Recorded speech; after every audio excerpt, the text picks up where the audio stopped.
ਅਸੀਂ ਗੱਡੀ ਲੋਡ ਸਾਡੀ ਰੋਡ ਤੇ ਜਾ ਰਹੀ ਹੈ ਮੋਟਰਵੇ ਤੇ ਪੁਲਿਸ ਵਾਲੇ ਫਾੜ ਕੇ ਤੇ ਖੜੀ ਕਰ ਦਿੰਦੇ ਨੇ ਕਾਗਜ਼ ਲੈ ਕੇ ਟੁਰ ਜਾਂਦੇ ਨੇ। ਉਹਨਾਂ ਕੋਲ ਪੁੱਛਦਾ ਵੀ ਮਸਲਾ ਕੀ ਆ ਗਿਆ ਜੀ। ਮਸਲਾ ਹੈ ਜੋ ਜਿਹੜਾ ਹੜਤਾਲ ਹੋ ਰਹੀ ਹੈ ਉਹਦੇ ਉੱਤੇ ਗੱਡੀਆਂ ਸਾਨੂੰ ਜ਼ਰੂਰਤ ਹੈ, ਕੰਟੇਨਰ ਜ਼ਰੂਰਤ ਨੇ। ਅਸੀਂ ਕਹਿੰਦੇ ਜੀ ਲੋਡ ਆ, ਕਹਿੰਦੇ ਜੀ ਲੋਡ ਹੋਵੇ ਜਾਂ ਖਾਲੀ ਹੋਵੇ ਸਾਨੂੰ ਇਹਦੇ ਨਾਲ मतलब नहीं है कि हमें किलोमीटर के हिसाब से कमीशन मिलता है। वो जब बंद हो जाता है हम होटल पे बैठे रहते हैं, हमारे पास खर्चा भी नहीं होता। रोज़ के 400 से 500 कंटेनर कराची से निकलते हैं तो डेली 10,000 का नुकसान जब आप उसको कैलकुलेट करेंगे तो वो कितनी बड़ी अमाउंट बन जाती है। जब कंटेनर टाइम पे जो गिवन टाइम होता है शिपिंग लाइन का उसके दरमियान में नहीं पहुंचता तो हर शिपिंग लाइन का अपना अपना टैरिफ रेट है रेंट का।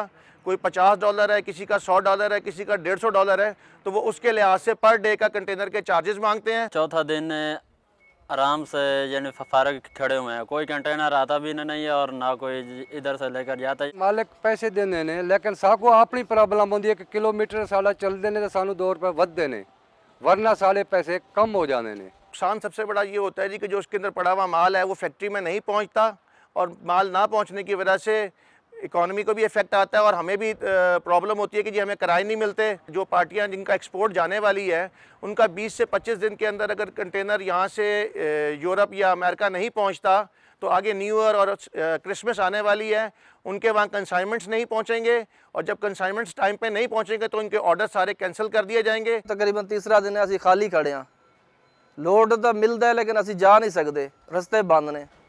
दसो असी की करिए? धरने बंद किए जाएं ताकि ये कंपनी को भी नुकसान है, हर गरीब को भी नुकसान है और हर महकमे को नुकसान पहुंचता है। हुकूमत को चाहिए अगर उनको कंटेनर चाहिए तो वो हमारी यूनियन से इस बारे में डिस्कस करे और उनसे किराए पे या कॉन्ट्रैक्ट के ज़रिए कंटेनर ले ले ताकि ट्रांसपोर्टर बरादरी को इस चीज़ का नुकसान ना भुगतना पड़े।